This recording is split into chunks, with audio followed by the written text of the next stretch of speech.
J'ai choisi un sujet qui nous concerne à tous, un jour ou l'autre.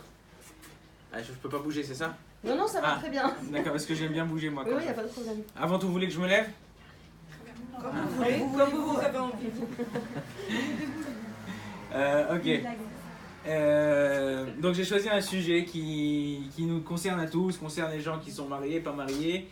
C'est le sujet du Shlom Bayit. Mais non, le Shlom Bayit, c'est un sujet qui n'est pas qui est traité. Il y a des livres, des milliers de livres qui ont été écrits, mais ça va pas nous apprendre que sur le Shalom Bayit, ça va nous apprendre aussi un comportement de la vie de tous les jours.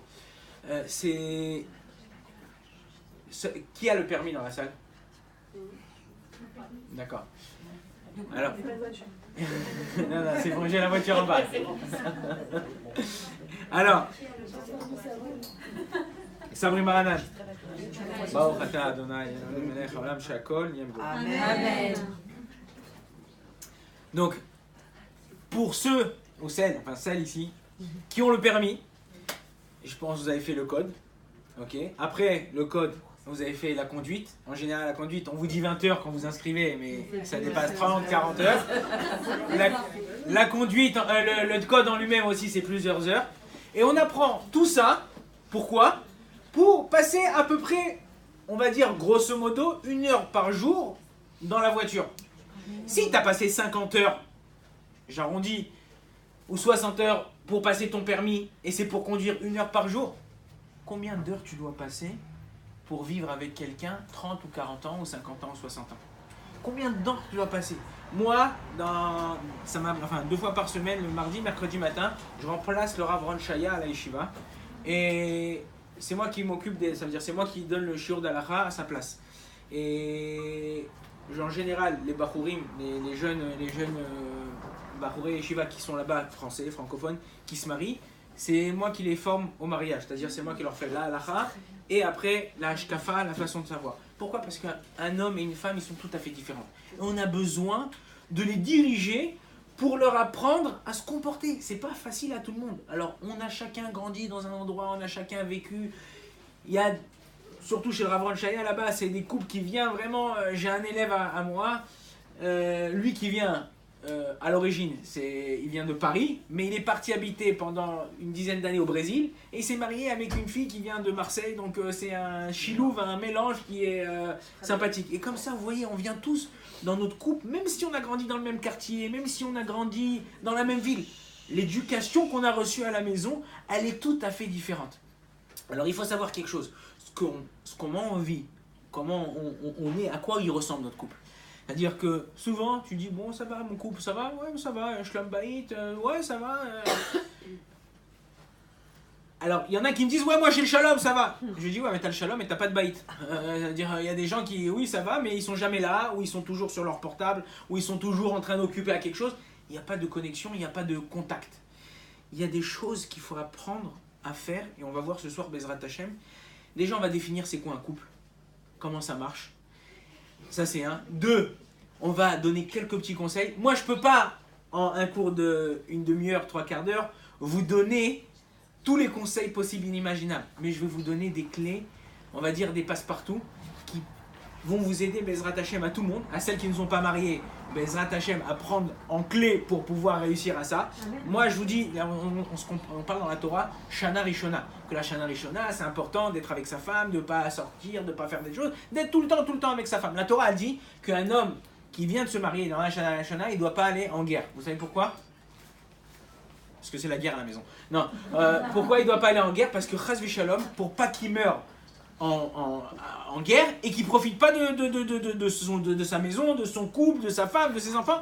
Donc, il doit rester à la maison, il doit profiter de sa maison. Moi, je vous rappelle mes fautes antérieures. Moi, quand je me suis marié, j'ai pas eu de Shana Rishona. Pourquoi j'ai pas eu de Shana Rishona? Parce que, on va arriver tout de suite à ce conseil-là aussi.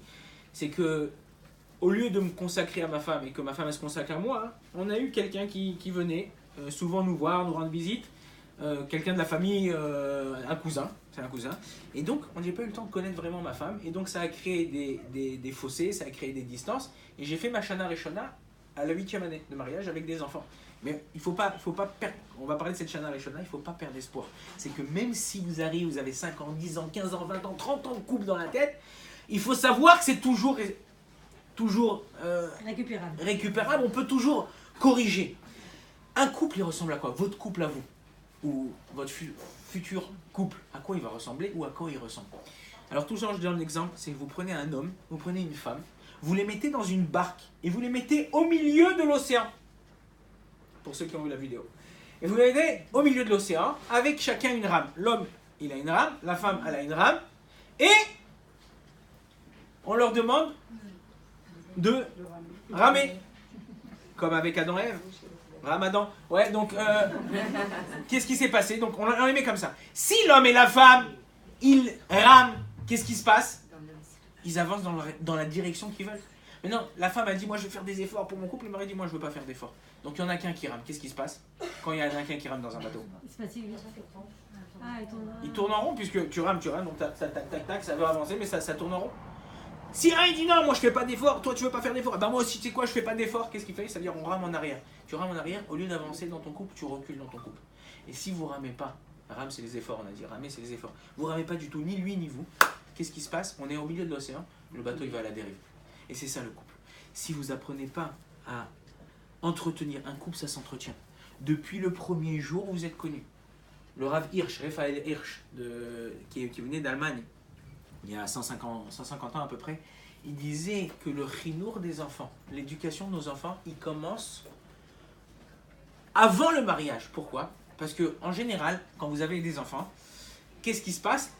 Il y a des choses que vous n'aimez pas chez vos enfants. On adore nos enfants, on les chérit, mais il y a des fois, quand ils grandissent, pour ceux qui ont des enfants assez grands, on va dire comme ça, ils commencent à faire des bêtises qu'on ne supporte pas, ou qu'on leur dit « Ah, tu manges pas bien, mange avec ta fourchette » ou truc, ou des choses qui se comportent à l'école, ils se font renvoyer ou quoi que ce soit.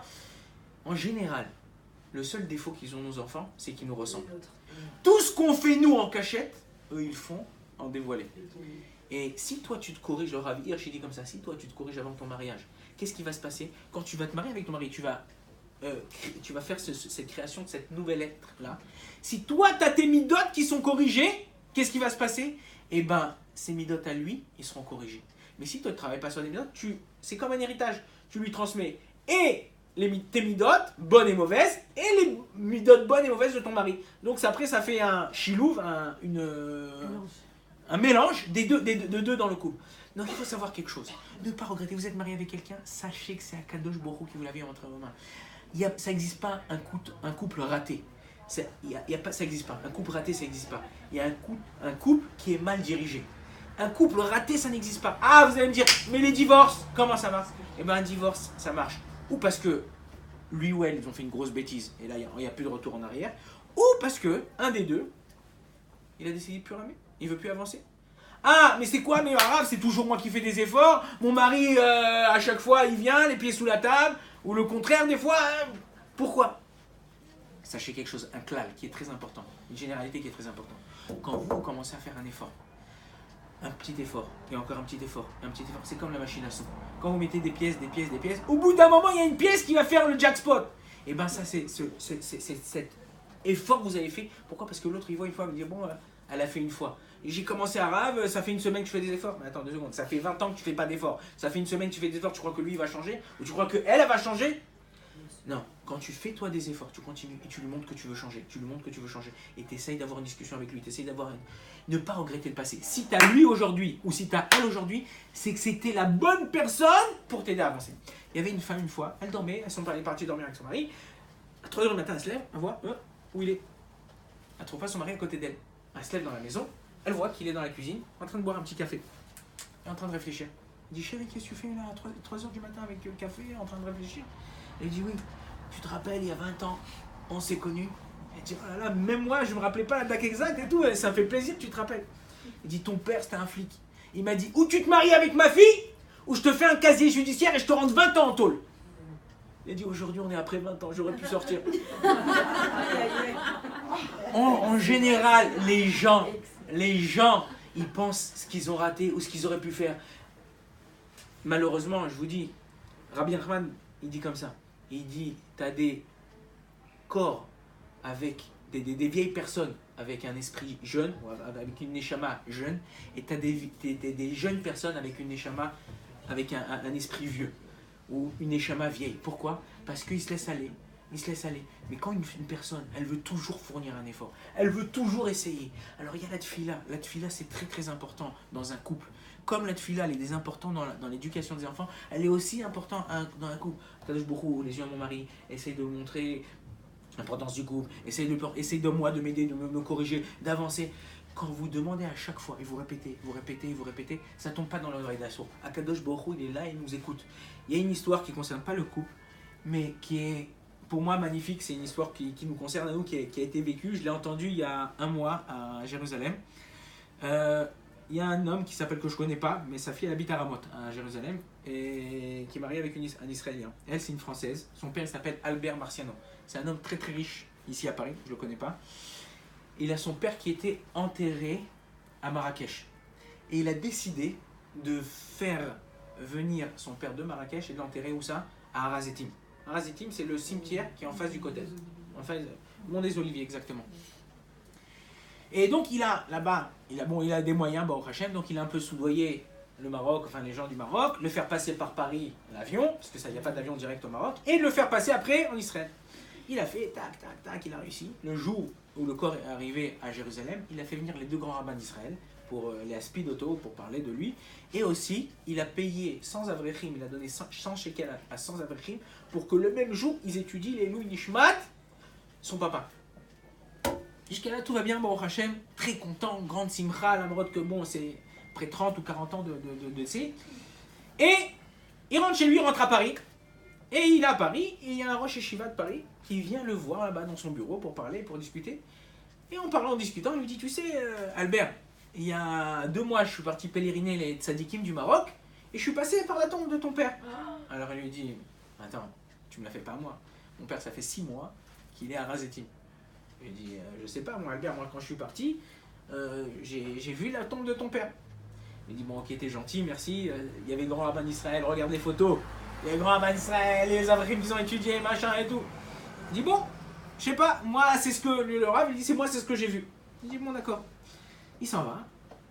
Et lui, il réfléchit, 1 jour, 2 jours, 3, il dit, c'est pas possible, ça me travaille. Il appelle son cousin qui habite à Marrakech.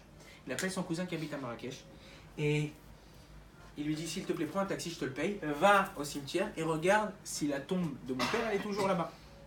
Il va, il appelle, et lui dit, écoute, je sais pas ce qui s'est passé, mais la tombe de ton père, elle est toujours là. Je ne comprends pas. Il dit, par contre, à côté, il y a une tombe vide, il y avait écrit, ici est enterré Chaim Marciano. Son père, il s'appelait Chaim Marciano. Et il y avait 2 Chaim Marciano l'un à côté de l'autre. Et qu'est-ce qui s'est passé? Comme lui, il n'est pas parti au Maroc pour pouvoir faire. Ils ont pris un Chaim Marciano qui n'était pas son père, et qui ont fait venir en Israël, ils ont fait tout ce cavote, tout ce truc. Il a dit, c'est pas possible. Qui c'était ce Chaim Marciano? J'ai tout déboursé pour lui, c'est pas possible. Il est parti au Maroc, il a pris un billet, il est parti au Maroc. Et au Maroc, vous savez, les Arabes, ils sont très respectueux des tombes. Vous voyez, ils allaient là-bas, les cimetières, ils sont clean. On dirait que la tombe, elle a été faite hier, tellement qu'ils sont respectueux, les Arabes qui nettoient, machin, de ça. Et ils sont partis. Et il a commencé à se renseigner qui c'était ce Chaim Marciano, qui c'était. Il y a quelqu'un qui lui a dit, je le connaissais moi. C'était un homme qui était marié, qui n'avait pas d'enfant. Mais il avait une mitzvah meyouchedet. Une mitzvah spéciale qu'il faisait. C'était quoi cette mitzvah-là? Il allait dans chaque mariage et réjouissait. Il prenait des bouteilles, il mettait sur la bouche, il dansait devant la khatan la kala, machin. Et à chaque fois, il réjouissait. Et quand il terminait de réjouir, il a baissé sa tête devant le khatan et il dit, bénis-moi, ou que je fasse mon alia, ou qu'au moins j'ai le mérite d'être enterré en Israël.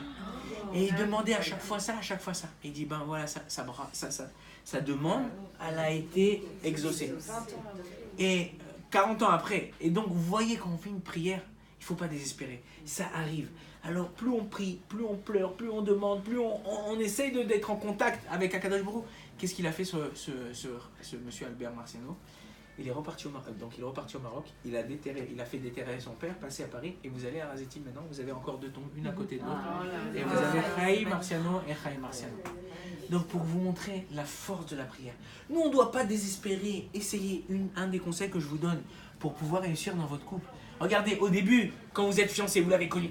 C'était même t'as dit à ton père, je le kiffe, plus que toi papa presque. Ok? T'étais content, c'était la joie, c'était la simcha, c'était truc. Celui qui croit que le mariage c'est le top de sa vie, et bien après le mariage ça fera comme ça. Mais celui qui sait que le mariage c'est qu'une étape dans la vie, et après on va ensemble on va monter, on va monter, on va monter. Comment je sais si je suis lié à mon mari ou pas? Chazvé shalom, quelqu'un qui a une prothèse dans la jambe. Comment je peux savoir si c'est sa vraie jambe ou sa vraie... Aujourd'hui ils font pareil, ils marchent presque pareil, tu t'aperçois pas. Maintenant comment je peux savoir?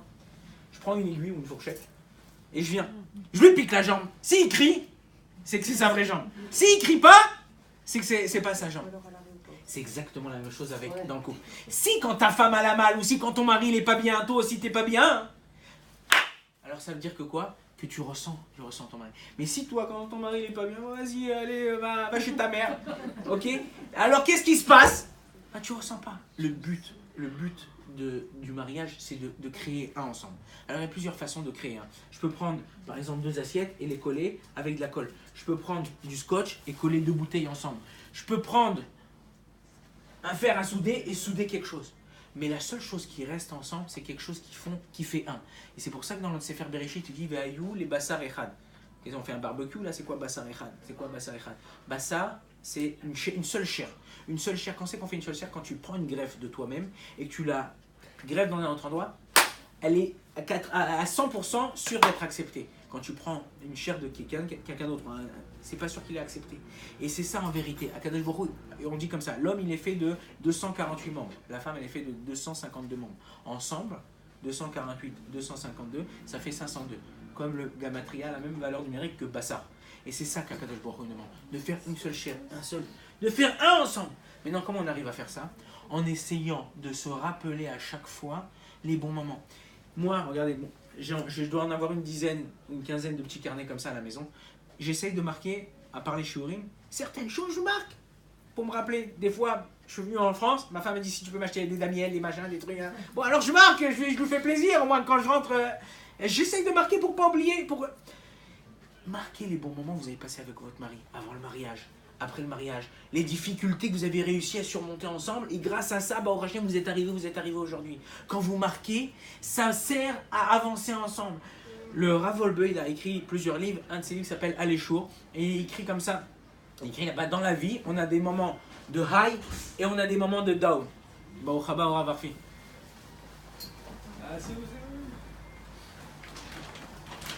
Les livres. Les disques.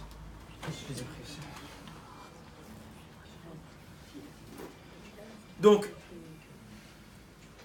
on était où? Rav Wolbe, il dit que dans la vie, il y a des moments de down et il y a des moments de high. Les moments de high, à quoi il sert? Où on est en haut, on est content, on est bien, on est heureux.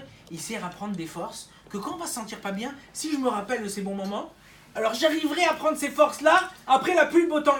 Tu peux pas toujours être toujours mal, toujours pas bien, toujours... Pourquoi? Parce que la vie, elle est faite de bons moments et de mauvais moments. Donc, essayez de vous rappeler ces bons moments. Il y avait un couple de octogénaires, 80 ans à peu près. Ils sont partis voir, visite médicale, voir le neurologue, pour voir au niveau de la mémoire si tout était bien, tout était en place. Et donc, ils sont partis voir donc, le neurologue, il fait la vérification. Il a dit, pour votre âge, impeccable. Mais je vous donne un petit conseil. Quand, moi, en tant que neurologue, je le fais, quand vous avez des trucs à faire, des machins, marquez-le pour vous rappeler à améliorer votre mémoire. Il dit, bon, d'accord. Ils sont bons, ils rentrent à la maison, ils font un petit dîner ensemble d'amoureux comme ça, et le mari, il se lève pour aller à la cuisine pour chercher quelque chose. Sa femme lui dit, Moshe, s'il te plaît, quand tu vas à la cuisine, tu peux me prendre un verre avec une boule de glace? Je dis, bien sûr, avec plaisir. Et il dit, marque peut-être, le docteur nous a dit de marquer. Elle lui dit, mais la cuisine, elle est à 2 mètres, elle est là, la cuisine, pourquoi? Il dit, non, bon, d'accord, ok, bon. Alors, s'il te plaît, ça ne dérange pas aussi, sur la boule de glace, mets-moi de la chantilly. Il me dit, bon, il n'y a pas de problème, il va, il commence à aller pour y aller. Et elle lui dit, bon, Moshe, marque. Il dit, Rivka, un verre, une boule de glace, de la chantilly, c'est à 2 minutes, je ne vais pas oublier. Elle dit, bon, d'accord, alors tu sais quoi, mets-moi aussi du sirop de maple, du chocolat. Il dit, bon, il n'y a pas de problème. Elle dit, mais Moshe, marque. Il dit, mais non, je vais essayer tout de suite. Bon, il va, 5 minutes après, il revient dans le salon avec un sandwich au houmous. Et il lui dit, mais je t'avais dit de marquer, t'as oublié aussi les tomates. Même elle avait oublié ce qu'elle avait demandé. Quand vous oubliez tous les deux ce que vous demandez à l'un à l'autre, l'effort fourni, alors on ne peut pas avancer. c'est pas possible d'avancer. Un couple, il doit essayer à chaque fois de se parfaire ensemble pour essayer d'avancer.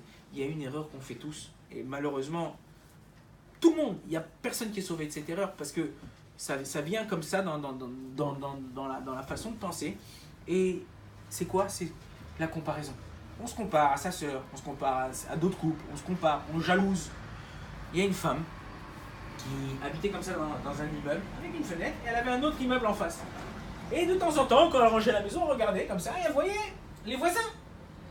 Et elle voyait que le mari de l'autre femme, il l'aidait, il faisait la spongia, il faisait l'aspirateur, il avait la vaisselle, comme ça, rien qu'en regardant par la fenêtre. Soir, son mari rentre, il me dit, chérie, tu sais, j'ai vu le mari en face, le mari d'un des voisins de l'immeuble d'en face, il fait la vaisselle à sa femme, il fait ça, il fait ça, il fait ça. Toi, qu'est-ce que tu es prêt à faire pour moi? Il dit, moi, je suis prêt à fermer les rideaux. Oui, c'est quoi fermer les rideaux? T'as pas besoin de regarder ce qui se passe avec ta chez le voisin, c'est sûr. Il y a aux khatanim, aux jeunes khatanim et aux jeunes calottes aussi, bon, c'est pas moi qui m'en occupe, mais les jeunes khatanim, je leur dis comme ça. Je leur dis la première année de mariage, c'est pour ça que je reviens à ce que j'ai dit au début, ne pas inviter de jeunes couples à la maison. Vous êtes un jeune couple, ne pas inviter un jeune couple et ne pas laisser des jeunes couples. Pourquoi vous dire? Pourquoi? Il vient de se marier, c'est mon pote, on a grandi ensemble dans la même école, on a fait la même shiva, la même fac, la même truc. Pourquoi ne pas aller? Et c'est ça que je vous ai dit que moi, j'ai fait ma Shana Rishona après 8 ans. Quand t'es la première année, tu vas inviter un couple. Tu vas venir, toi, ton mari, et elle et son mari, vous allez manger ensemble. Et en sortant, ton mari va dire, t'as vu Rivka, il était bon le gâteau de Rachel. Quoi? C'est-à-dire que mon gâteau, il était pas bon, c'est mon gâteau, il est pas bon. Là, ça commence, tac, tac, tac, tac. Dit l'histoire. Ou le contraire, la femme va dire, t'as vu Moshe, lui, il débarrasse chez sa femme, hein, il arrange la table. Quoi? Mais ça veut dire que moi, je fais rien. Et là, ça commence les histoires. Pour éviter ça, on n'invite pas. Quand tu invites, comme je vous ai dit, moi, il y avait quelqu'un qui venait sans ma volonté ou avec ma volonté, il venait, il était tout le temps, il mangeait avec nous, c'était pas méchant, il n'y avait pas de problème, ça ne crée pas d'histoire. Mais on n'a pas réussi à se connaître comme il faut. À partir du moment où vous créez ce lien et vous commencez à vous connaître, à faire Bassar Echad, qu'est-ce qui se passe? Il se passe que, au bout de 10 ans, vous avez simplement besoin de vous regarder et l'un, il comprend l'autre. Mais s'il n'y a pas eu ça, il va te faire une remarque, tu vas comprendre autre chose et tu vas dire mince, c'est pas ça que j'avais l'intention, c'est pas ça que je voulais, c'est pas ça que tu m'as dit, c'est pas ça que je t'ai dit, tu comprends pas ce que je te dis. Donc en fait, c'est essayer de comprendre le besoin de l'autre. Il y a un autre point qui est très important, c'est savoir prendre ses responsabilités. On a fait un cours hier où il y avait chez un couple dans le 19e aussi, et la moitié du cas, il n'était pas marié. Et on voit plus un homme ou une femme aussi, elle vieillit et elle ne se marie pas ou quoi que ce soit, plus c'est difficile à elle, après elle a des exigences qui ne sont pas les mêmes exigences qu'on a quand on était jeune. Pourquoi? Parce qu'ensemble on essaye de se forger et de créer quelque chose. Maintenant il faut apprendre à voir ses responsabilités. Il y avait un couple comme ça qui ressemble à l'histoire que je vous racontais tout à l'heure, un couple qui se disputait avec sa femme, mais sans arrêt. Sa femme a dit écoute, j'en ai marre, j'en peux plus.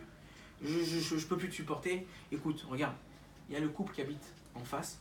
Eux, c'est un cordon, c'est des quoi, ouais, zougionim, des colombes. C'est deux, comment on dit en français, on dit colombes aussi, on dit deux tourtereaux. Vous savez pourquoi on dit deux tourtereaux? Parce qu'il y en a une fois un qui vole par la fenêtre, une fois l'autre qui vole par la fenêtre.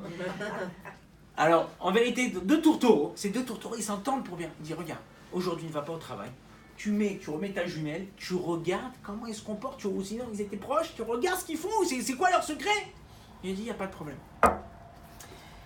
Sa femme va au travail, il regarde, et toute la journée, chérie, mamie, elle lui prépare sa gamelle, il va travailler, machin, tac.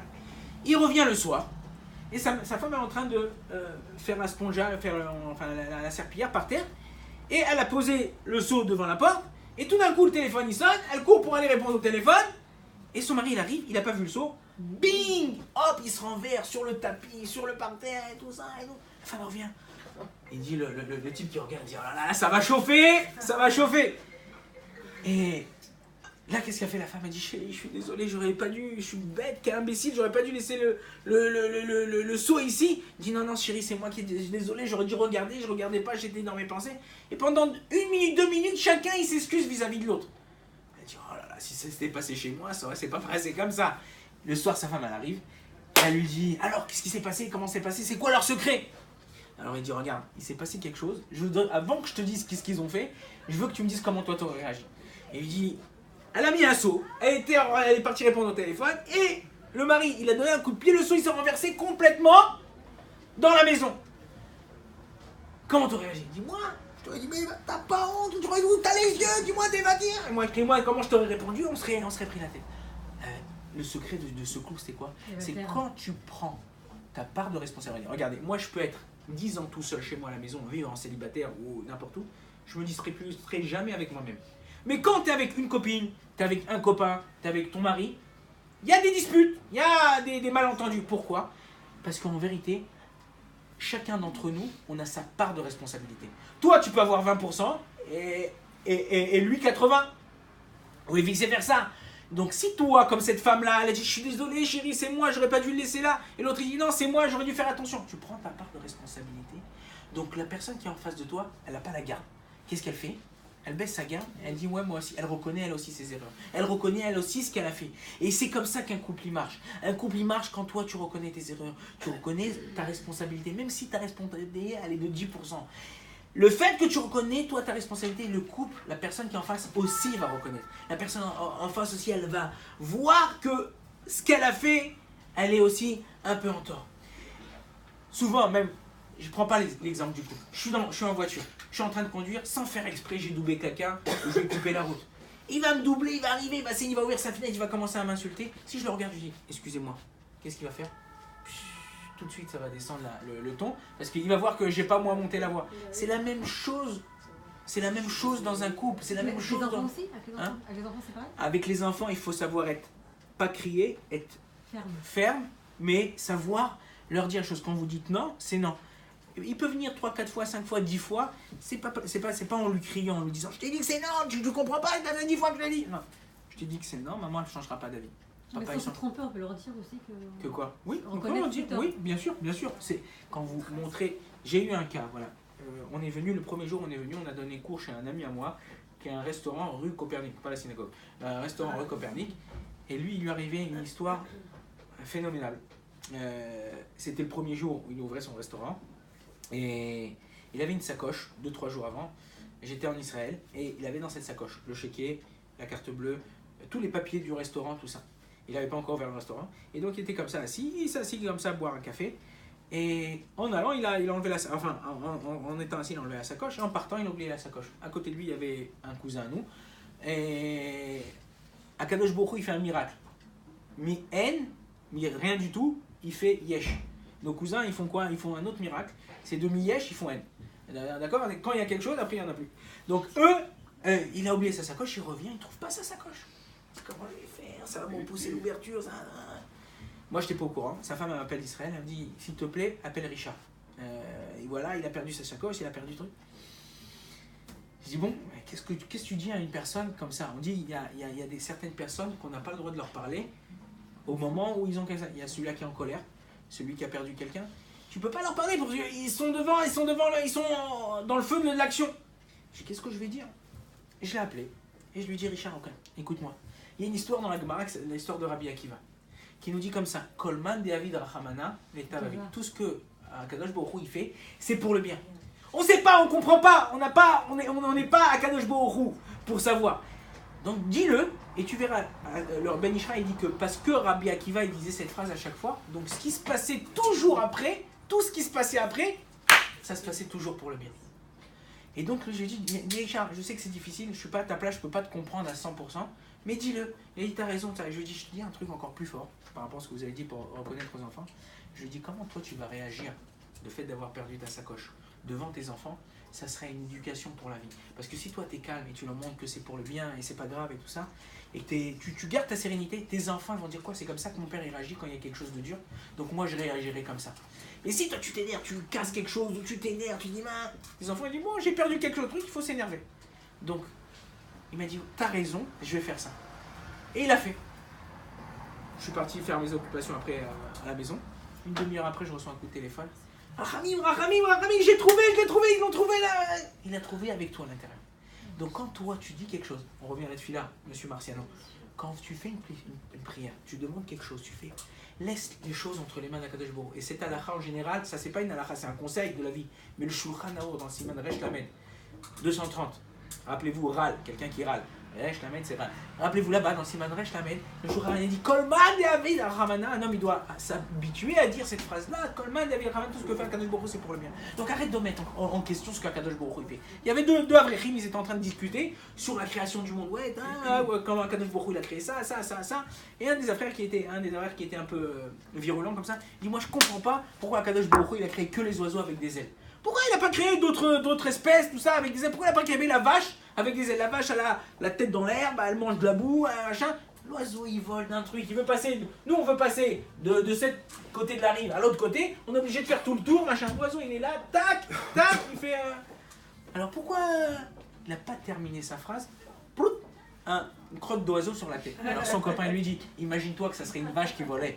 Tu veux qu'est-ce qu'on a là-dessus sur ta tête? C'est exactement la même chose. Ne pas remettre en question ce qu'Akadosh Baruch Hu vous a fait. Si Akadosh Baruch Hu il vous a mis avec votre mari, s'il vous a donné ses enfants, s'il vous a donné cette chose-là, c'est que Akadosh Baruch Hu, il sait très bien ce qu'il fait.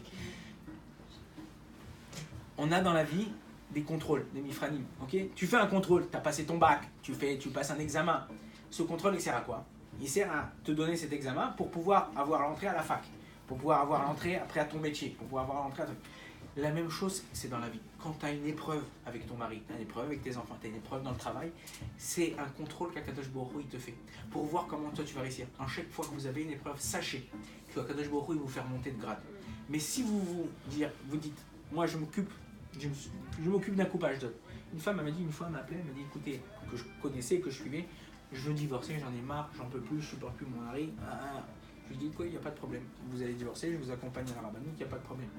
Mais sachez quelque chose, que quand vous allez divorcer maintenant, Akadosh Baruch Hu, il te mettra, si tu refuses cette épreuve, il te mettra une autre épreuve qui sera pareille ou aussi dure. Et si toi, après, donc tu passeras d'épreuve en épreuve, mais tandis que si tu règles la preuve qui est là maintenant, aujourd'hui, devant toi, qu'est-ce qui va se passer? C'est que demain, l'autre épreuve, elle sera plus facile et elle sera moins grande. Et là, Akadosh Baruch Hu, une fois qu'il t'aura testé, et toi, tu seras entièrement avec toi-même, tu auras réussi à faire ce que tu fais. Alors là, Akadosh Baruch Hu, il créera cette union de laquelle on a parlé. Ce fait de marcher ensemble, d'aller dans le même kivoun, au niveau des enfants, au niveau de tout. Et ça, c'est l'importance de cette union-là. Cette union, c'est pas une union, on habite maintenant dans un même toit, on a le même compte en banque, on a les mêmes enfants, on a les mêmes trucs. Non, cette union, elle doit être une union émette, une vraie union. Une union où vous allez être ensemble, vous allez être heureux ensemble, vous allez faire le maximum ensemble. La Torah, ça fait combien de temps que pour laisser la parole après avoir fait, ça fait combien de temps, madame 32 minutes. 32 minutes, merci. Voilà. Encore 3 minutes.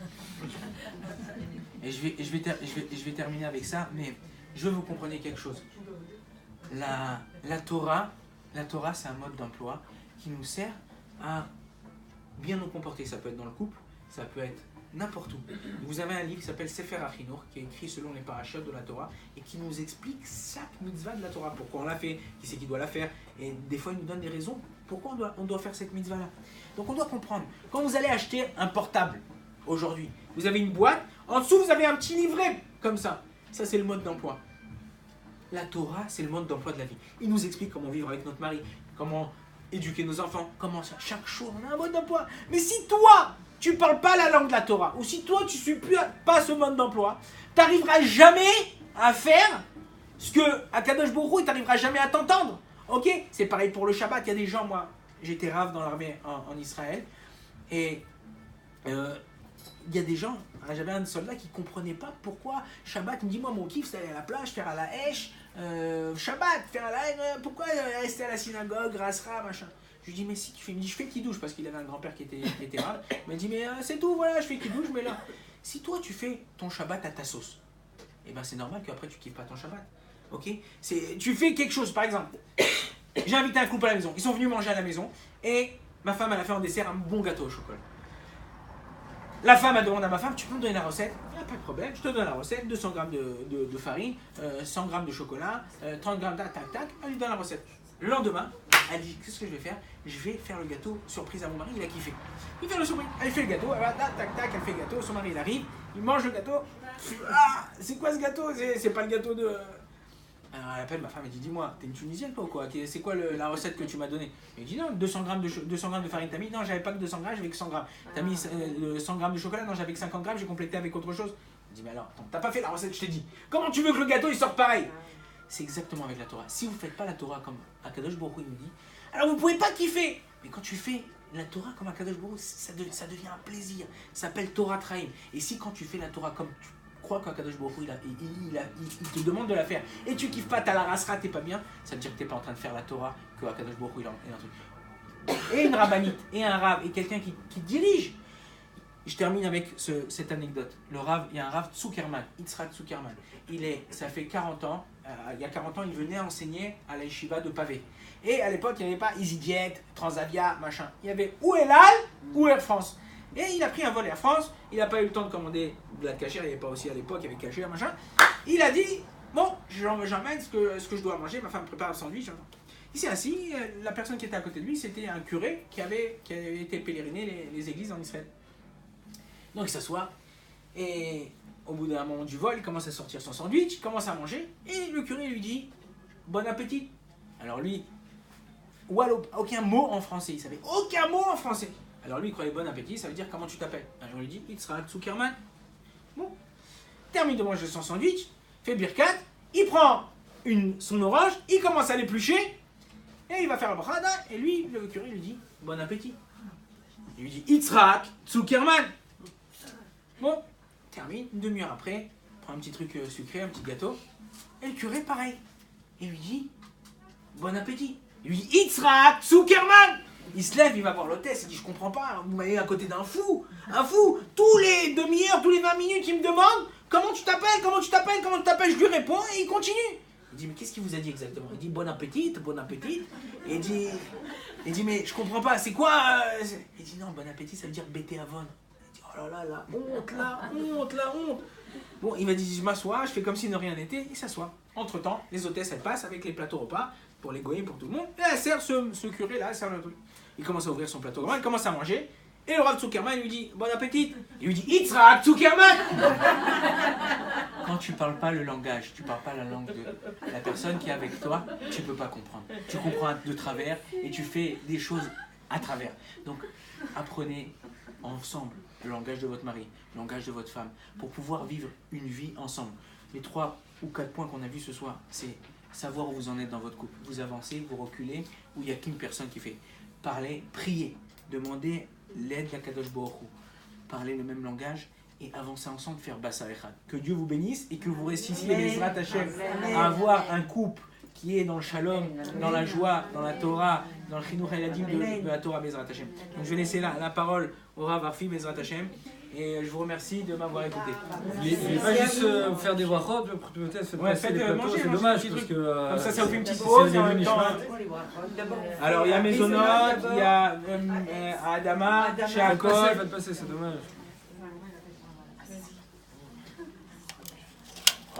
Ce que je voulais dire, c'est par rapport aux anciens, sinon c'est vraiment une erreur. Bien sûr.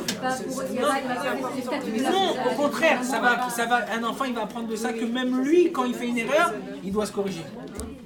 Ah d'accord, donc vraiment, elle peut se tromper, montrer qu'elle peut se tromper. Exactement. À voix haute les brachot, qu'on réponde Amen. Baruch ata Adonai, Eloheinu melech haolam borei peri haetz. Amen. Merci beaucoup. Amen.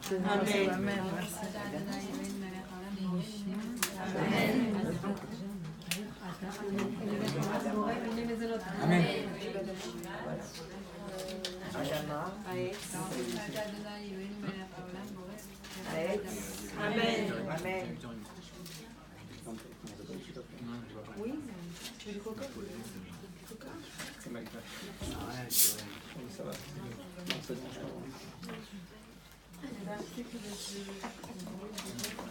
Ah, vous dites quand je peux commencer, hein.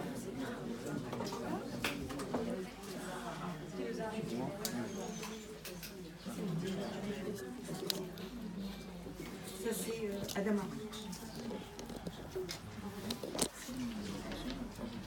Tu veux du coca? C'est sûr? sans. C'est-à-dire sans ressentir. Vous passez. Je vois que vous avez élevé un peu le...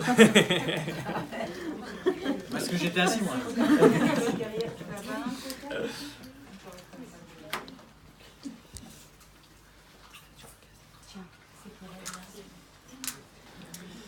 Voilà, bonsoir tout le monde.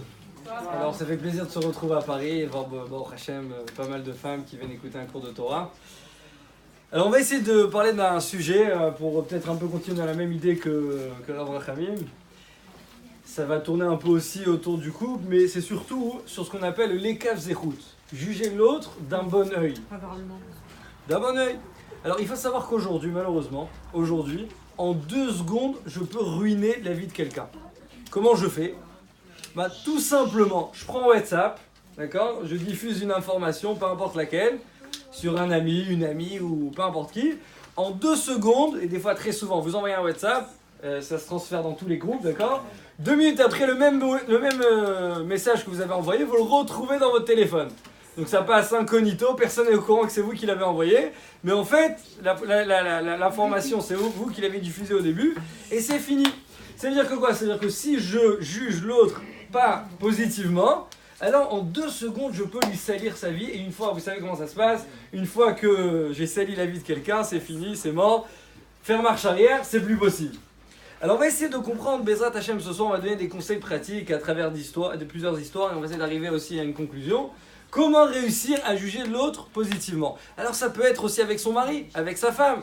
Des fois, quand on connaît quelqu'un, on est très proche de quelqu'un, alors c'est difficile de le juger positivement. Si c'est quelqu'un que je rencontre une fois dans ma vie, ben ça va, je peux essayer de le juger comme il faut. Mais imaginez-vous quelqu'un que je vis avec lui 24 heures sur 24, où j'ai un employé, j'ai un enfant, peu importe, d'accord, je me retrouve à rencontrer du monde, et on est souvent ensemble, alors je vois qu'ils refont plusieurs fois la même erreur, maintenant venir les juger, les kafsrout, c'est très très très compliqué. Et il faut savoir que Bezrat Hachem, c'est la clé pour éviter toutes les disputes. Parce qu'en général, peu importe quelle dispute, en général, ça commence parce que je l'ai mal jugé. En général, c'est comme ça que ça commence. Alors on va essayer de comprendre comment arriver à bien le juger. Alors tout d'abord, il faut savoir que juger l'autre positivement, c'est une mitzvah de la Torah. C'est pas un bon conseil, c'est pas un livre de Moussard, c'est écrit dans la Torah. Betzedek tishpot et tamitecha. Rachid l'explique, il faut juger le prochain, l'ekav zechut, positivement. D'accord ? Alors il y avait une fois comme ça, hein, une histoire avec... On va raconter... je sais pas si on commence par les vieux ou par les jeunes. Il y avait une fois un couple qui devait fêter leurs 60 ans de mariage. D'accord, leurs 60 ans de mariage, genre le mari il a dit, bah la vérité, j'ai envie de lui faire un beau cadeau. Faire un beau cadeau, pourquoi ? Parce qu'on n'arrive plus à se communiquer ces derniers temps, ça devient compliqué, il faut que je lui fasse quelque chose on va retrouver une communication. Alors il s'est dit, mais je vois qu'elle m'entend plus, je lui parle, je lui crie, elle n'entend plus rien. Alors il s'est dit, moi je vais lui faire un appareil auditif dernier cri. D'accord, dernier cri, appareil auditif. Mais non, il voulait lui faire une surprise. Alors comment il va faire une surprise ? Il faut aller donc chez l'ORL, prendre, comment on appelle ça, une ordonnance, aller commander l'appareil et tout. Il va chez le médecin, et le médecin il dit, je suis désolé mon cher monsieur, ça me touche beaucoup, vous voulez faire plaisir à votre femme, mais sans votre femme je peux rien faire, il faut qu'elle soit là. Alors il a vu que ça lui a fait un peu de peine, alors il dit ok, pas de problème, vous savez ce qu'on va faire ? La prochaine fois que vous rentrez chez vous à la maison, vous êtes devant la porte, sur le seuil de la porte, vous allez commencer à crier. Vous allez commencer à crier, chérie, t'as préparé à manger. Bon, c'est sûr que c'est pas un accueil souhaitable, mais en tout cas vous allez commencer à crier. Et si maintenant vous allez voir que votre femme elle réagit tout de suite, alors vous me dites le temps de réaction, je vais savoir recalculer, en fonction de ça, je préparerai Bezrat Hachem l'appareil adapté. Lui il arrive tout content et tout, il arrive chez lui comme ça sur le seuil de la porte, chérie, t'as préparé à manger ? Il entend rien. Oui, il s'est pas pris de casserole, hein, vous inquiétez pas. Mais comme ça, il crie, et il avance encore, et un peu plus, il voit que sa femme ne réagit pas. Il dit, voilà, je sais pas si l'appareil va servir à quelque chose, la vérité, mais bon, on va quand même tenter. Et là, il se retrouve carrément derrière sa femme, et il lui crie, mais chérie, tu as préparé ou pas ? Ça fait 3 heures que je te parle. Et là, sa femme, elle se retourne. Et lui, mais tu entends pas, ça fait 10 heures que je te réponds, depuis que tu es rentré, tu m'as posé la question, je t'ai répondu. Exactement, qu'est-ce qui s'est avéré ? Il s'est avéré que c'est lui qui est sourd. Ça veut dire quoi ? Des fois, on trouve chez l'autre un défaut. Mais il faut savoir que quand tu vois un défaut chez l'autre, comme c'est écrit dans la Mishnah. Kol ha-posel bemumo posel. C'est-à-dire que si tu vois un défaut chez l'autre, il faut savoir que le défaut démarre chez ta propre personne. C'est comme ça que ça marche. C'est comme ça que ça marche. Alors déjà, il faut savoir, alors comment je fais maintenant pour juger l'autre positivement? Il y avait une fois, quelqu'un, il monte dans un bus, et une histoire que j'ai entendue de première main, il entend derrière lui 2 personnes en train de discuter. C'était un rave, ou d'accord, il monte dans un bus, il entend 2 personnes derrière discuter. Et là, qu'est-ce qu'il entend? Un, il dit à l'autre, il dit, regarde, ça fait 1 mois que je me retiens de ne pas dire du Lachon Hara. Et il dit, je vais exploser, je me retiens, j'en peux plus de dire du Lachon Hara. J'ai là au bout de la langue le Lachon Hara, j'en peux plus, je vais exploser. Ça vous arrive ça des fois? Vous savez, des fois, quand on a quelque chose à dire, et c'est à l'intérieur de nous, et on n'en peut plus de partager, la pire des choses, vous voyez une amie, et vous lui dites, j'ai un truc à te dire. Non, mais je peux pas te dire la vérité, je peux pas. Alors là, vous l'avez tué, parce que là, déjà, elle va sortir les verres du nez, déjà, c'est mort. Et non seulement elle va sortir les verres du nez, mais elle va te dire, mais tu es obligé de me dire, et toi, c'est là, c'est au bout de la langue, t'en peux plus de lui dire, et tu te retiens, la veille, le cours de Torah que t'as entendu, t'en peux plus, c'est là, ça te brûle la langue. Alors il a entendu comme ça, donc ces 2 personnes discutaient, il dit, j'en peux plus, je vais exploser, j'en peux plus. Et donc il est en train de les écouter et tout, l'autre, bon, peut-être il lui a fait un peu de moussard, je sais pas. Mais il descend du bus, et ça l'a travaillé un petit peu. Il lui a dit, je comprends pas. David Ameller nous dit, c'est écrit dans le Passouk, Netzor mi'aïch hachafetz chaim, qui est l'homme qui aime la vie. Et bon, il y a pas mal de critères, mais un des critères c'est quoi? Netzor leshoncha mera. Garde ta langue de dire du mal. Alors là, il s'est posé la question, il dit, je comprends plus rien. On a la promesse de David Ameller. Qu'est-ce qu'il dit David Ameller? Garde ta langue. Si tu gardes ta langue, qu'est-ce que tu auras? Une vie sainte, une bonne vie. Mais il dit sur le terrain, ça se passe pas comme ça. Celui-là, il garde sa langue et qu'est-ce qui lui arrive? Il va exploser. Alors comment comprendre? Alors là, il a été voir le Rav Meir Hadash. Ça l'a tellement dérangé, il a été voir le Rav Meir Hadash, qui était un très grand mashgar de la yeshiva de Mir. Il a été lui poser la question. Il a dit, mais comment vous m'expliquez? Et là, il lui a donné un très très grand yesod. Il lui a dit comme ça. Il lui a dit, quand tu as du Lachon Hara à dire et tu te retiens, ça veut dire quoi? Ça veut dire qu'en fait, j'ai vu quelqu'un en face de moi, je l'ai mal jugé. Et donc, à l'intérieur de moi, j'ai du mal à redire sur quelqu'un. On est d'accord? J'ai du mal à redire sur quelqu'un. Donc il dit, ça veut dire quoi? Ça, t'as ce mal. Alors au début, ce mal, il est dans ton estomac. Après, il monte un peu plus. Et voilà, jusqu'à que tu vas en vomir, d'accord? Donc il dit, quand t'as gardé ce mal en toi, c'est trop tard. C'est trop tard. Ça va être trop difficile de garder ta langue. Il dit, c'est quoi garder sa langue? C'est depuis le début, quand t'as vu quelqu'un que tu penses avoir peut-être mal agi, alors tout de suite, qu'est-ce que tu dois faire? Tu dois caser le dossier. Comment tu cases le dossier? Tu le juges positivement. C'est-à-dire si je l'ai jugé positivement, on va donner un exemple, tout de suite comment on peut juger positivement. Alors à ce moment-là, ça veut dire quoi? C'est que j'ai retiré le mal de moi. Une fois que j'ai retiré le mal de moi, je n'ai plus rien à redire. Et donc j'ai plus un travail à faire pour ne pas dire du Lachon Hara. Vous comprenez? Ça, c'est ce qu'il faut essayer de faire. Alors maintenant, comment y arriver? Alors première solution, c'est déjà trouver, vraiment faire travailler son imagination au maximum. Ça veut dire quoi? Des fois, on va voir, je vais vous raconter 2 petites histoires, vous allez comprendre. Des fois, ou même 2, 3, on va voir. Combien de temps? C'est jusqu'à quelle heure? Encore 5 minutes. Bon, je te laisse attendre, voilà. C'est jusqu'à quelle heure prévue? 22h, 22h15. D'accord, ok, très bien. Alors, déjà faire travailler son imagination. Alors, comment on fait? Il y avait une histoire comme ça avec, peut-être vous la connaissez, je sais pas, avec le Rav Feinstein. Ouais, qui était une sommité rabbinique aux États-Unis. Et une fois, il s'est retrouvé comme ça, on va dire comme aujourd'hui par exemple. Il y avait, de quoi faire des brachot. Et il voulait se faire un café au lait. Mais non, il avait en face de lui 2 litres de lait. D'accord? Il avait 2 litres de lait. Alors il voulait mettre un peu de lait. Donc qu'est-ce qu'il fait? Il prend, on va dire ça, le lait. Il prend la bouteille, il regarde, d'accord, comme ça, et il pose. Il prend celle d'à côté, il se sert, il se fait un café au lait. Tout de suite, dans tous les États-Unis, ça a été vraiment diffusé dans tous les États-Unis, que le lait d'un tel, d'accord, parce que l'autre c'était une autre marque, c'est pas un bon Hercher. C'est pas un bon Hercher, faut pas acheter, c'est pas du lait de vache, c'est du lait de chameau, d'accord, je sais pas ce qu'il met à l'intérieur, mais en tout cas, le Rav Feinstein, il dit faut pas l'acheter. Maintenant, vous savez, quand on publie une chose pareille, alors c'est fini. Dans les magasins, plus personne ne voulait acheter, et l'autre carrément, il commence à faire faillite, c'était mort.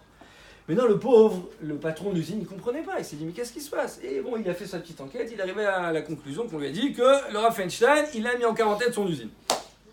Très bien, qu'est-ce qu'il fait? Il va tout de suite prendre rendez-vous avec le Rav Moshe Feinstein. Il arrive là-bas, il dit maître, je comprends pas, il arrive en pleurant, le pauvre, il était presque à la faillite. Il dit mais pourquoi vous m'avez fait ça? Vous auriez pu me prévenir, mais qu'est-ce que j'ai fait? Qu'est-ce que le truc? Et le Rav Feinstein, ça lui a mis du temps à s'en remettre. De quoi tu parles? Je vois pas de quoi tu parles. C'est quoi l'histoire? Et il lui a dit mais oui, j'ai entendu, vous avez mis en quarantaine mon lait et tout.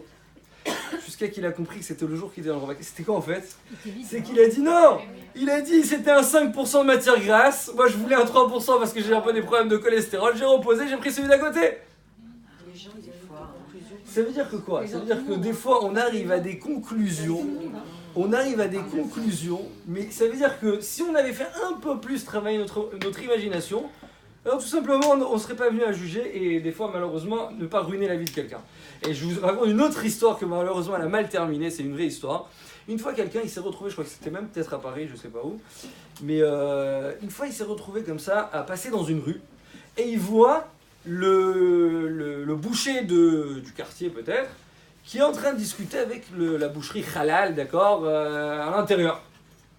Il passe devant, il regarde ça, qu'est-ce que je dis? Bon, peut-être en leur temps, il n'y avait pas encore de téléphone, vous savez, qu'est-ce qu'il aurait pu faire? Prendre une vidéo, il la diffuse, regardez, voilà où le boucher un tel prend sa viande, d'accord?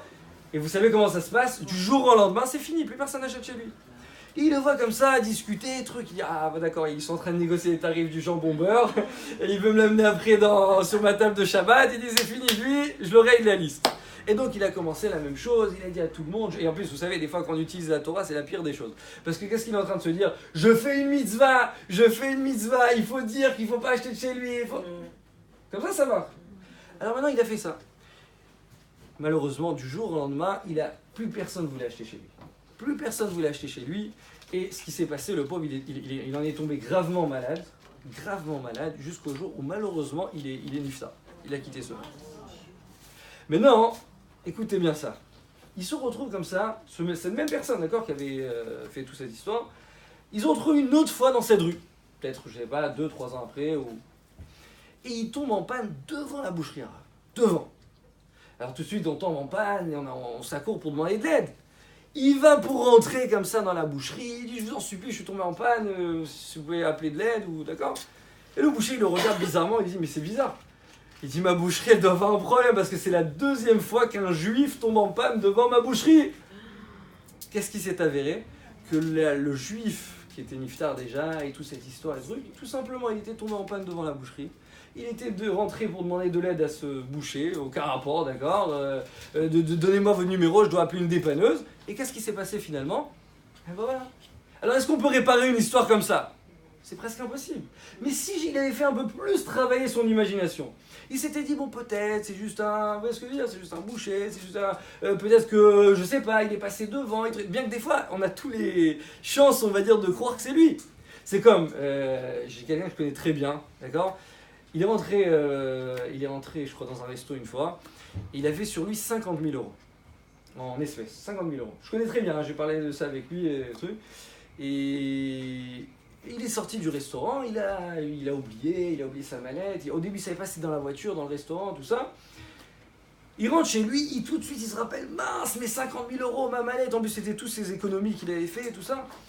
Il vient pour retourner au restaurant, bien sûr, plus de mallette, plus rien. Maintenant, lui, il connaît bien le patron du restaurant. Ils étaient que les deux là-bas, il n'y avait personne d'autre. Alors, il rentre là-bas dans le restaurant. Il dit, je t'en supplie, ma mallette, tu l'as pas vue, elle doit être un truc. Et là, tout de suite, avec un ton un peu truc, il dit, non, je l'ai pas vue, pas du tout, de quoi tu parles.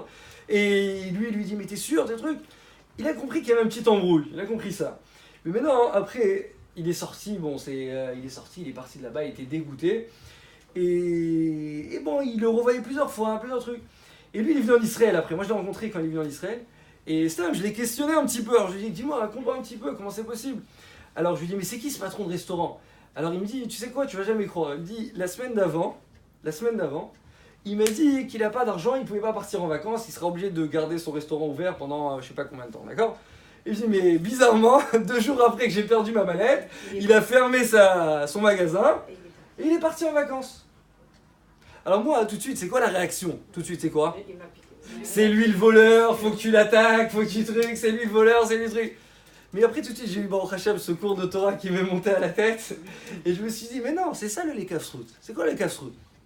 c'est que peut-être son arrière-grand-mère, elle est décédée, il a eu un héritage pendant les 24 heures, et il est parti en vacances. Alors vous allez me dire, mais c'est très loin, comment aller aussi loin? Alors encore une fois, je ne vous ai pas demandé d'être naïf, on n'a pas demandé, c'est parce que la Torah le demande. C'est sûr que soupçonner, on peut soupçonner, mais il y a soupçonner et il y a accuser.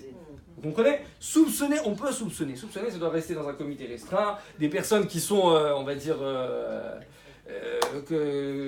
qui peuvent aider, on va dire, qui peuvent réussir à arriver à des conclusions. Mais de là à juger du mauvais côté, ça c'est pas bon du tout, d'accord? C'est comme une fois, il y avait aussi une... Est-ce que c'est avéré du coup? Non, alors, jusqu'à aujourd'hui, non, toujours pas. C'est pas évident. Non, ils sont presque sûrs que c'est lui, ils sont presque sûrs que c'est lui. Mais encore une fois, comme on a dit, tant qu'il n'y a pas de preuves, c'est compliqué. Faut pas se balader avec une mallette quand même, il y a rien d'autre. Je suis d'accord avec vous, mais vous savez, ils sont pas tous conscients malheureusement. Il y avait une fois comme ça une histoire, une belle-mère, on est obligé d'arriver toujours à elle, j'espère qu'il n'y en a pas parmi nous, je souhaite qu'il y en ait beaucoup parmi nous, parce que Bezrat Hashem, vous puissiez tous marier tous vos enfants. Et comme ça, elle soupçonnait ses gendres. Elle soupçonnait ses gendres, elle avait 3 gendres, c'est une personne qui était aisée. Je sais pas si vous connaissez l'histoire ou pas? Non, ça va. Elle était aisée, d'accord, elle avait beaucoup d'argent, elle s'est dit, elle soupçonnait, elle dit j'en ai marre, même que pour mon argent, j'en peux plus, elle dit il faut que je les teste. Qu'est-ce qu'elle a fait? Elle s'est baladée comme ça devant elle a dit chaque jour je vais en tester un autre. Elle a pris un premier jour, son premier gendre, d'accord, qu'elle avait peut-être plus d'affinité avec lui, d'accord, elle vient, le prend, elle discute avec lui au bord d'une rivière. Au bord d'une rivière, elle se met sur son 31, tout ça comme il faut. Et là, elle se dit, qu'est-ce que je vais faire? Je vais trébucher, je vais tomber dans le fleuve, je vais voir sa réaction s'il va venir me sauver. Alors elle vient, elle trébuche dans le fleuve, elle dit, au secours, au secours! Et lui il réfléchit, ma chère belle-mère, je peux pas la laisser comme ça. Bon, il avait peur un peu pour son costume, il s'est dit, allez, on va y aller. Il va, il prend, il la sauve, il la sort. Le lendemain matin, il reçoit un cadeau, une, je sais pas moi, mais BMW, d'accord? Un cœur, des ballons, ta belle-mère qui t'aime, tu m'as sauvé la vie. Ok. Il passe au deuxième, on va voir. Elle arrive le lendemain, la même chose, devant le fleuve, elle vient pour trébucher. Et là, qu'est-ce qui se passe? Il avait un peu plus de mal, la vérité. Mais il s'est dit, bon, on va le faire, c'est ma belle-mère, faut pas oublier que c'est la mère de ma femme, on va y aller. Il va, il la sort, très bien. Le lendemain, la même chose, Mercedes, je sais pas quoi, ballon, cœur, ta chère belle-mère, truc. Le troisième jour, là, c'était le beau-fils qui avait un peu plus de tension avec lui, d'accord? Elle arrive comme ça, elle tombe, et lui, qu'est-ce qu'il fait? Il regarde à droite, à gauche, il voit qu'il n'y a personne. Il prend un peu la tension du fleuve, il voit que ça coule bien. Elle va bien pouvoir se noyer à l'intérieur, et il se sauve. Le lendemain, il voit devant sa maison une limousine énorme. Des ballons, un cœur, un truc. Ton cher beau-père qui t'aime. Ça veut dire quoi? Ça veut dire que...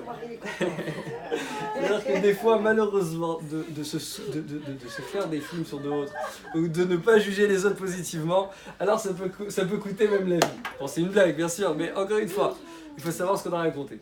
Alors maintenant, pour essayer de comprendre, donc on a donné première solution. Première solution, c'est quoi? Première solution, c'est de juger l'autre les caves et routes. C'est la première solution. Comment je fais? J'essaye de trouver vraiment le cas le plus extrême possible. Et comme je vous ai dit au début, de ne pas garder en soi. Si je garde à l'intérieur de moi, ça va me ronger jusqu'à ce que je vais le diffuser un jour. Ça va partir. Mais si j'enlève ce mal de moi, qu'est-ce qui va se passer finalement? J'ai plus rien à redire. Ça, c'est dans le meilleur des cas. Mais je suis sûr parmi vous, vous allez me poser la question, on est marié, on a un enfant, on a un mari, on a des fois des employés, on les côtoie 24 heures sur 24, 7 jours sur 7, on est toujours avec eux, d'accord? Donc des fois on a fait la remarque 1 fois, 2 fois, 3 fois, 4 fois, à la fin on se dit bon, ça y est, le jeu les casse-trous, trouver toutes sortes d'histoires à fabuler, c'est mort, ça y est, j'ai plus rien. Vous comprenez, avec votre femme, vos enfants, c'est difficile. Avec vos maris, excusez-moi, c'est difficile. Alors comment je fais? Comment même dans une situation pareille, quand même le juger les caves et routes? Alors là, il y a un très bel enseignement, très bel enseignement. Et ça, c'est, on va dire, la clé du libre arbitre. On peut faire de ça tout un cours, mais pour prendre ce qui nous concerne. Est-ce que, on va dire comme ça, est-ce que mes actions, d'accord, faire des mitzvot, des averot, ça dépend de moi? Oui. Oui, ça dépend de moi. Mais est-ce que, si je veux faire quelque chose de bien, alors je vais arriver à le faire. Sûr à 100%. Alors, je peux vous dire que non. Pourquoi? On va dire, des fois votre mari, sûrement c'est déjà arrivé, il vous dit, bon j'ai envie d'aller à un cours de Torah. Et qu'est-ce que vous dites? Vous dites tout de suite, la vérité j'avais prévu de sortir avec mes copines, faut que tu me laisses la carte, vos trucs, j'ai des courses à faire, j'ai des trucs. Le pauvre, il avait un cours de Torah, il se retrouvait à garder les enfants. Ça arrive, non? Alors, ça veut dire quoi? Il avait une bonne intention et finalement ça s'est pas réalisé. Ça arrive. Donc, les actions ne dépendent pas de moi. Ça veut dire, ça dépend de moi, mais encore une fois, il y a Hachem après qui me laisse réaliser. Il y a une seule chose qui m'appartient à 100%. La volonté.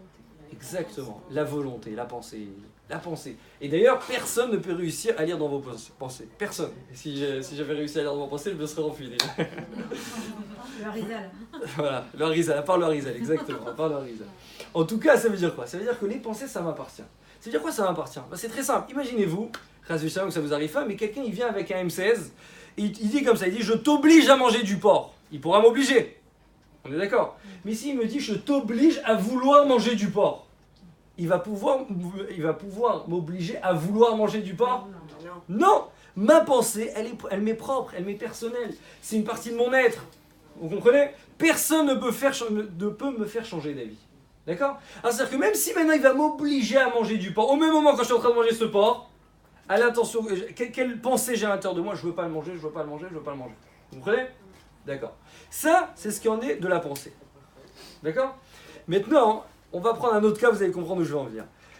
Je vous pose une question d'Alakha. Vous êtes des femmes et je vous pose une question d'Alakha. Imaginons, on est dans le monde des imaginations comme on a dit aujourd'hui. Donc imaginons une fille de bonne famille qui présente bien, d'accord? Elle a toutes les qualités. Je ne sais pas comment, par quel moyen, d'accord? On lui présente. Bon, je vais prendre un cas extrême. Un garçon tatoué de la tête aux pieds, avec des piercings dans le nez, dans la langue, où on peut en mettre, il les a mis, d'accord? Le pire des pires de chez pire, d'accord? Et je ne sais pas pourquoi, il est peut-être un peu naïf, ou peut-être ceux qui l'ont présenté, c'est un bon businessman, parce qu'il faut savoir, mais c'est-à-dire que les chatranim, il faut être businessman aussi, d'accord? Alors, il a su l'embrouiller, et elle est en face de lui. Ok? Maintenant, la pauvre, elle se laisse encore plus embrouiller, et le garçon, il lui dit, voilà, bon, est-ce que tu veux qu'on se marie? Est-ce que tu veux? Bon, lui, ça lui plaît tout de suite, d'accord? Et elle, bon, elle n'est pas tellement naïve, mais elle lui dit, il y a une condition. Je te mets une condition. C'est quoi? C'est que tu deviens un tzaddik. Tu deviens un tzaddik, un tamid chacham. Ok? Je parle de quelqu'un, la veille, il était en boîte de nuit, il est tatoué entièrement, il a fait les 400 coups. Voilà, le pire de chez pire. Elle lui dit, c'est ma condition, voilà. Tu veux, tu es un tzaddik. Mais non, ils arrivent sous la choupa, d'accord, sous la choupa, elle avec lui, d'accord, bon, il a dû cacher un peu ses tatouages, je sais pas ce qu'il a fait, mais en tout cas, ils arrivent sous la choupa. Elle lui dit, attention, la condition, c'est que tu es un tzaddik, sinon, je me marie pas avec toi. C'est une question d'Alakha, une question d'Alakha. Est-ce qu'à votre avis, elle est mariée, cette femme? Oui, parce que comme il fait une mitzvah de déchets, D'accord, mais elle a mis une condition. Mais ah, mais il vient de sadique. Allez-y. Il vient de sadique parce Est-ce qu'elle que... se marie? Il passe sur la programme et il se marie? Non, mais Oui, mais c'est une condition. en fait, elle a dit sa condition, mais finalement, elle n'est pas vraiment mariée. Parce que son vouloir de se marier vient de la condition qu'il devienne un tzaddik. Dès lors qu'il ne devient pas un Tant qu'il n'est pas sadique, il y a le mariage. Voilà, donc apparemment, ce que vous voulez dire. Oui. Apparemment, c'est ça. Apparemment, oui. Alors, une seconde. Alors, il faut savoir que la Gemara, elle dit que on considère qu'il est marié. Alors, pourquoi? Parce qu'il a envie. Pourquoi? J'ai passé sous la coupa, les fautes elles sont pardonnées. Et du coup, Ah, c'est Khazak. J'ai pas pensé à ça. Mais c'est en plus on l'apprend de Esav, ça, la vérité. Mais non, alors je vais vous dire pourquoi. Qu'est-ce que je vous ai dit juste avant? Que la partie qui appartient, d'accord, qui m'est propre, qui m'est appropriée à 100%, c'est quoi? C'est ma volonté. Ouais, c'est ma volonté. Donc maintenant, je vous pose une question. Si Hachem, il vient me juger par rapport à quoi? Par rapport à ma volonté. On est d'accord? Ouais. Donc maintenant, au même moment, extérieurement, cet homme, il représente quoi? Rachat. La méchanceté, c'est un mécréant, c'est ce que vous voulez. Mais sa volonté à l'intérieur, peut-être que quoi? Qu'il a métamorphosé. Peut-être qu'il a transformé, il a changé de volonté. Peut-être que maintenant à l'intérieur de lui, il se dit, je deviens tzaddik. Une fois qu'il a décidé à l'intérieur de lui de devenir un tzaddik, Aux yeux d'Hachem, qu'est-ce qu'il est appelé aujourd'hui? Sadique. Sadique. Donc la Gemara, elle dit, si maintenant cette fille, elle lui a mis une condition, mais lui, il est sincère, il ne sait pas ce que c'est la Torah, il ne sait pas ce que c'est les mitzvot, mais il est sincère, alors à ce moment-là, qu'est-ce que la Torah elle considère? Que cet homme, il est marié, parce qu'il a changé de volonté. C'est énorme, non? C'est énorme. Sans savoir ce que c'est. Hein? Même pour savoir ce que c'est sadique. Hein? S'il ne vient pas de sadique, on peut considérer. Normalement, il Alors, mais il faut qu'au moment du mariage, il a cette pensée. Si au moment du mariage, il a cette pensée, donc aux yeux d'Hachem, à ce moment-là, il est tzaddik. Est-ce qu'il doit prononcer des mots? Est-ce qu'il doit le dire? Est-ce qu'il doit... Non, tzaddik, ça veut dire qu'il a une volonté de suivre la Torah et les mitzvot. D'accord, mais s'il le fait pas après, même s'il a pas la pensée La qu'il le volonté fait par pas. la volonté. Ça compte quand même comme c'est quand on fait. On pense. C'est très difficile. Vous parlez du mariage C'est selon très Dieu, selon les hommes. Selon, encore une fois, le mariage, c'est Dieu qui le décide, ça veut dire. C'est selon sa loi, selon ses lois. Vous allez faire une mitzvah, un empêchement. Donc, puisqu'au même moment, je suis considéré comme étant un tzaddik, parce que j'ai une bonne volonté, la Gemara, elle considère que quoi? Que je suis un tzaddik. Bien sûr. D'accord? Bon, encore une fois, c'est très profond, d'accord? Mais non, où je veux en venir? Un homme ou une femme, peu importe, on est marié, on va dire, d'accord? Bon, Hachem, voilà, ma femme elle est en Israël, et même si je suis loin d'elle, mais voilà, c'est sûr qu'on se manque et c'est sûr qu'on espère s'aimer en tout cas, d'accord? Alors, je vous pose une question. Est-ce qu'à l'intérieur d'une femme, ou à l'intérieur d'un homme, peu importe, j'ai une volonté de faire du mal à ma femme? Non. J'ai une volonté de faire du mal à mon mari? Non. Celui qui est comme ça, c'est un psychopathe, il faut l'envoyer, d'accord. C'est un malade. Donc généralement, un mari comme une femme, ou peu importe, on a envie de faire du bien, on a envie d'aimer l'autre, on a envie de... D'accord. Maintenant, on sait pas toujours bien se prendre, d'accord? On connaît, ouais, il m'a mal compris, je l'ai mal compris, on sait pas toujours bien se prendre. Mais ma volonté à l'intérieur, c'est quoi? C'est de vouloir faire du bien, c'est de vouloir lui faire plaisir, c'est de vouloir lui offrir un petit cadeau, d'accord? C'est écrit dans la Gemara qu'il y avait Rav et Rabbi Chia. Ils avaient, comme ça c'est écrit, la Gemara dit, ils avaient des femmes méchantes. Alors je vous donnerai quelques conseils pour devenir méchant si vous voulez, qui est écrit dans la Gemara. Alors, mais en tout cas, il y a écrit qu'ils avaient des femmes méchantes. Et eux, qu'est-ce qu'ils faisaient ces deux rabbinim? Ils offraient des cadeaux à leurs femmes. Comme ça c'est écrit, ils offraient des cadeaux à leurs femmes. Donc ça veut dire quoi? C'est-à-dire que peu importe qui a une volonté de faire du bien, de faire plaisir à l'autre. Alors maintenant, une fois que j'ai cette volonté de faire plaisir, d'accord? Je vois maintenant quelqu'un qui agit mal. Une personne, peu importe quel juif, il a envie de mal agir, il a envie de voler, il a envie de tuer, il a envie de mentir. Non. Donc même si maintenant on va dire, j'ai choisi, comme je vous ai dit, la première solution c'est quoi? J'étais dans le cas extrême. C'est quoi? Il a bien agi, d'accord? J'ai trouvé vraiment un truc cherché, très recherché. Mais maintenant dans ce cas-là, j'ai pas réussi à trouver. Alors qu'est-ce que je dois voir? Je dois pas voir ses actions, je dois voir son intériorité, qui veut dire sa volonté. Ça veut dire que j'enlève cet écran qui sépare son corps de sa volonté, et je dis que quoi? Que son corps c'est quoi? Il a fait du mal, c'est vrai. Mais sa volonté à l'intérieur c'est quoi? C'est de faire du bien. Donc tout de suite, en pensant de cette manière-là, j'enlève le mal que j'ai à l'intérieur de moi, et qu'est-ce qui me reste? Il me reste que quoi? Que je vois la volonté de l'autre. Donc si j'arrive à faire ça, alors tout de suite, qu'est-ce qui se passe finalement? Je juge l'autre positivement. Dans tous les cas de figure. Ça peut être avec mon mari, ça peut être avec peu importe, avec mes enfants, mon employé, je vois toujours la volonté de l'autre. Vous comprenez? L'intention. L'intention, exactement. C'est-à-dire que je ne vois pas son action, puisque son action n'est pas entre ses mains, je vois sa volonté. Je vois sa volonté. Alors, qu'on appelle ça? Alors pour continuer en fait le cours, il y avait comme ça, il y avait une fois une femme, d'accord, une femme, pour aussi vous donner un autre exemple de quelqu'un, on va dire, faut qu'il fasse travailler très, on va dire, rechercher son imagination. Elle était comme ça, elle devait monter pour prendre un avion. Pour prendre un avion, elle était comme ça en train d'attendre dans la salle d'attente. Et vous savez, on a toujours faim, on veut grignoter un petit peu, d'accord? Alors elle a pris son petit paquet de gâteaux dans son sac.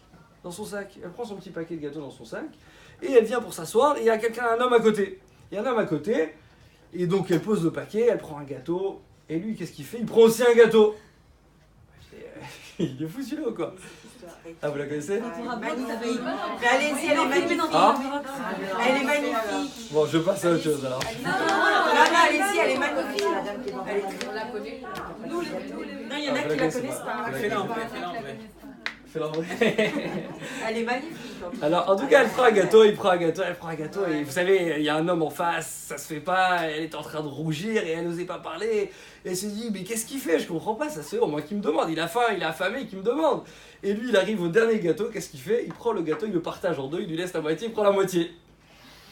Elle part, elle est dans tous ses états, elle vient pour monter dans l'avion, et là, qu'est-ce qui se passe à ce moment-là?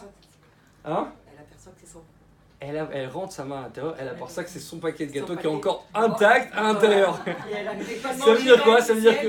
Voilà, ça veut dire qu'en fait, elle pensait que quoi? Que c'était lui qui était en train de manger, c'était lui qui était... Mais en fait, la même réaction, ce qu'elle éprouvait au même moment, c'est ce que lui éprouvait là. Et donc à la fin, il lui a coupé le dernier gâteau pour dire, bon, voilà, je te fais du recette. Il est parti, il a cassé le morceau. Voilà, il a cassé le morceau, il a truc. Voilà, pour terminer avec un dernier truc, combien de temps ça met à une femme de se préparer pour un mariage? Alors je parle pas le jour même, je parle psychologiquement, moralement, les préparatifs du mariage. C'est plusieurs mois, non? Non, pas la calage, je parle même la mère, la sœur.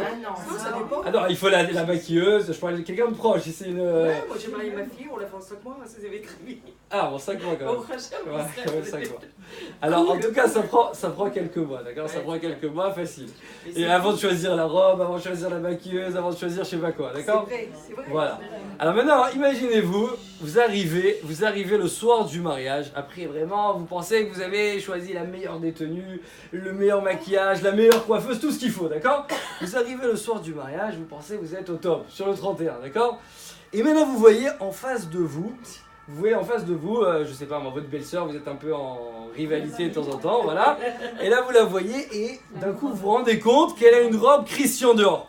Je dis, mais comment elle a fait ça? Comment c'est possible? Comment elle a pu faire une chose pareille? Et comment elle a pu me faire une chose pareille? Vous savez, comment elle a pu faire une chose pareille? Et là, qu'est-ce que vous éprouvez au même moment? Vous éprouvez que vous avez acheté une robe à Barbès ou à Tati ou je sais pas quoi, d'accord? Là, bien des trucs. Mais je comprends pas, pourquoi? Qu'est-ce qu'elle a? Elle a mis ça. Alors, des fois, on se dit, ouais, elle a fait exprès. Et pourquoi elle a fait exprès? Parce qu'elle voulait montrer elle présente mieux que moi et qu'elle est... Mais c'est pas vrai, imaginez-vous peut-être que tout simplement il y a sa sœur, je sais pas quoi, qui lui a offert cette robe, ou qui lui a amené ou qui lui a prêté cette robe. Pourquoi tout de suite prendre ce que l'autre fait et le remettre contre moi? Vous comprenez? Pourquoi penser que ce que l'autre a fait, c'est contre moi? Pourquoi? Et c'est toute la vie comme ça, c'est toute la vie. Toute la vie, on regarde les autres.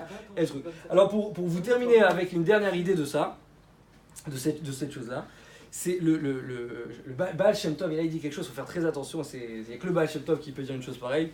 Le Baal Shem Tov il dit comme ça, il dit que quand je me retrouve à juger quelqu'un, d'accord, je me retrouve dans une situation, voilà, le cas de la robe, peu importe, d'accord, je me retrouve dans une situation. Alors il dit, il faut savoir que Hachem, j'ai mal agi, alors Hachem qu'est-ce qu'il veut faire? Il veut maintenant me mettre ma sentence. Ça veut dire quoi? Il veut savoir si je suis coupable ou non.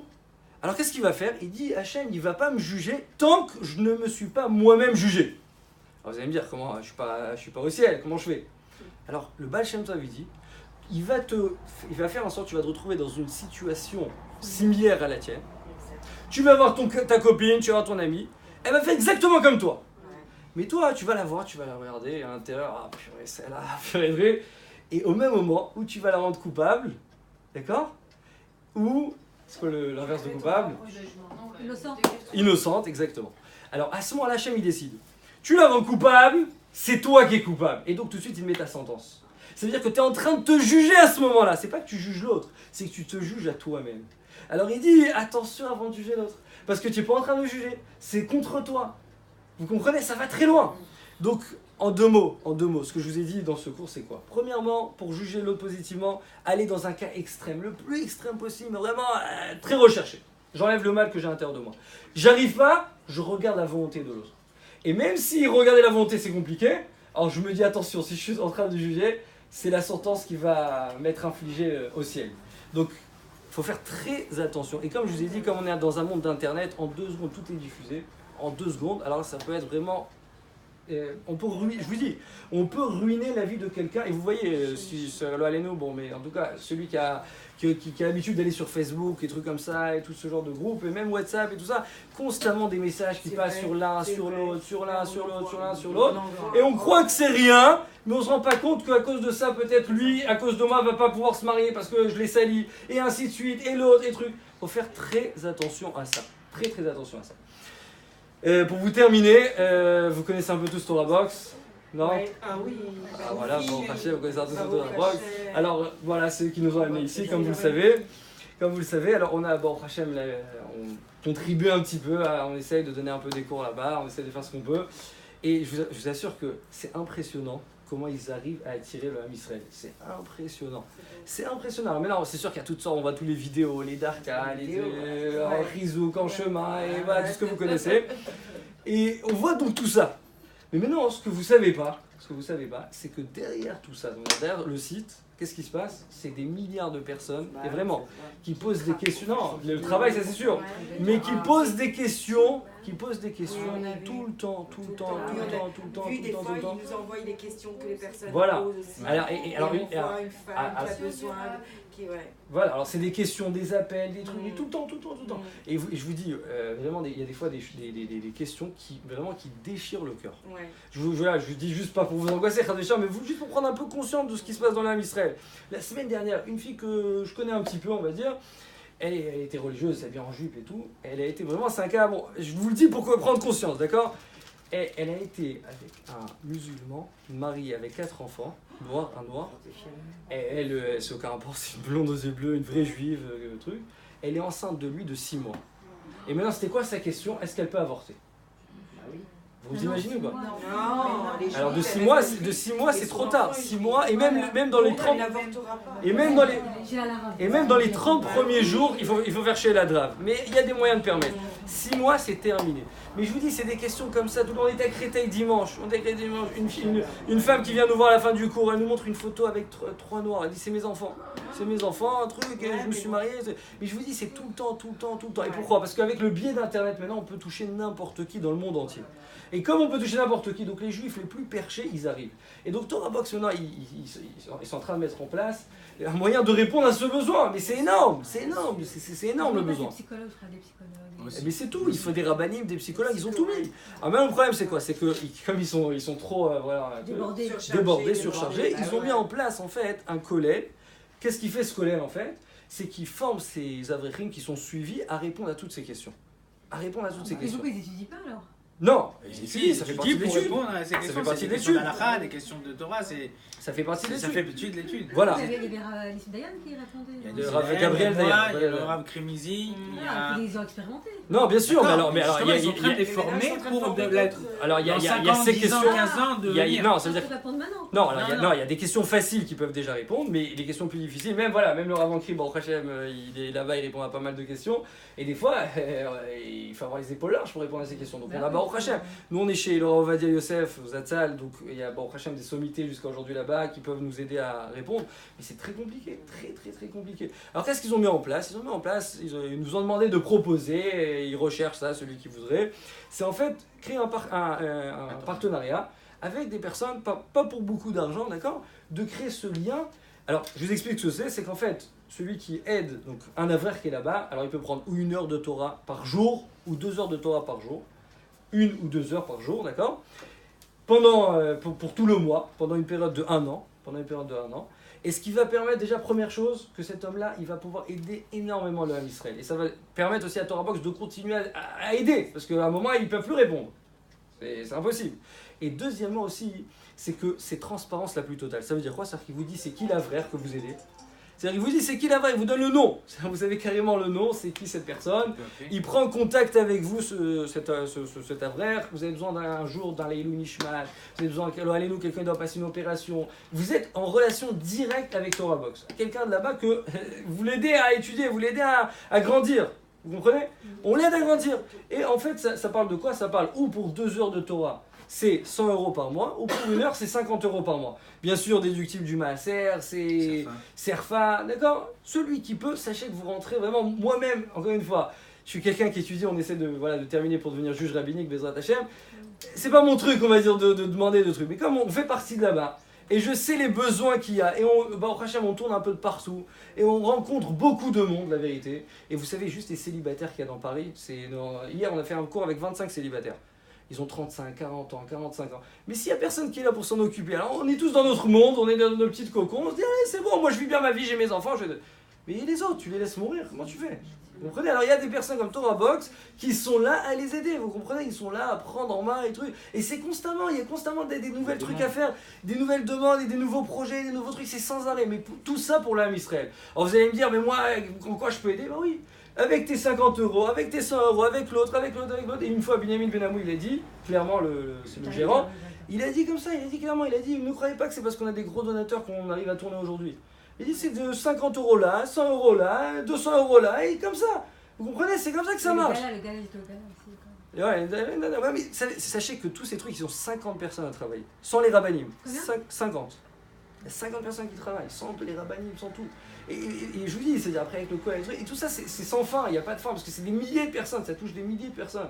Et après, il y a les célibataires et les trucs. En tout cas, voilà, celui qui peut, Bezrat Hashem, ça amènera, je suis sûr, et même sans ça, le fait d'avoir déjà participé à un cours, la bénédiction, le Shalom Bayit, la Parnassa, le Zivou, tout ce que vous avez besoin, Bezrat Hashem, c'est évident que ça amènera. Alors voilà, c'est juste, je vous montre de quoi ça parle, celui qui veut, celui qui peut. C'est en fait, voilà, ça représente en fait, c'est des trucs comme ça, voilà, ce qu'on appelle Issachar et Zvulun directement. Moi, c'est direct Torah Box, ça veut dire je leur remets, je fais ça pour eux, voilà, c'est pas, on est là vraiment pour donner des cours de Torah. On comprend très bien celui qui peut pas, mais celui qui peut, sachez, vous rentrez vraiment, c'est dans l'aide du Ham Israël. Dans l'aide du Ham Israël, au sens propre du terme. Voilà, Chazak ou Barour, si vous voulez voir, voilà. Si vous voulez voir, vas-y. Hein? Alors il y a les livres, les disques qui sont distribués gratuitement par Torah Box. Voilà, je vous les laisse. C'est des livres d'histoire. Celui qui peut. Et il y a le carton dehors. Prenez, c'est gratuit, vous avez des cartons dehors. Merci. Voilà, prenez, et s'il en reste même, faites passer. Excusez-moi. Je l'ai reçu à la maison. Avec mon fils que j'ai reçu chez Torah Box. C'est cette photo-là, mais en. C'est comme du fer, du café, c'est magnifique.